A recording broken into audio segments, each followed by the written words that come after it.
Hello everyone. So we are discussing previous year questions of the chapter Biotechnology Principles and Processes and the topic Processes of Recombinant DNA Technology. In today's session we are going to discuss a long answer type question of 5 marks which was asked in the CBSE Board All India Examination 2015. So the question is, A part describe the different steps in one complete cycle of PCR and B part is state the purpose of such an amplified DNA sequence. तो बेटा इस question के A part में हमें PCR के different steps explain करने हैं और सेकेंड पार्ट में हमें इस एम्पलीफाइड डीएनए का क्या पर्पस होता है वो बताना है.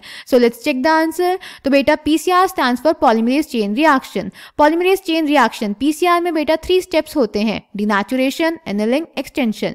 डिनेचुरेशन में बेटा हम डीएनए को हीट हाई टेम्परेचर प्रोवाइड करते हैं जिसकी वजह से उसके दोनों स्ट्रैंड्स सेपरेट हो जाते हैं. फिर एनेलिंग में बेटा हम प्राइमर्स प्रोवाइड करते हैं जो कि डीएनए के दोनों स्ट्रैंड्स पे अपोजिट एंड्स पे खुद को अलाइन कर लेते हैं.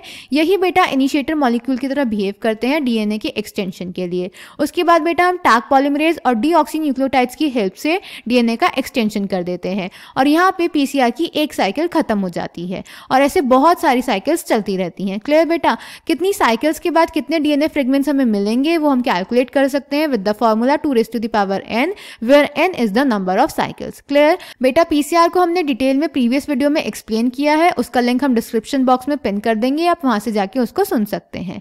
देन बेटा बी पार्ट में मैं बताना था ये जो डीएनए एम्पलीफाई हो गया उसका पर्पस क्या है. तो बेटा जब ये डीएनए फ्रेगमेंट एम्पलीफाई हो जाता है तो उसको हम यूज कर सकते हैं फॉरेंसिक साइंस में डीएनए फिंगरप्रिंटिंग के लिए. Clear? So the answer is B part. The amplified fragment if desired can be used to ligate with a vector for further cloning. PCR is also a valuable tool in forensic science as large amounts of DNA can be amplified from the small amounts present at the crime site for DNA fingerprinting analysis.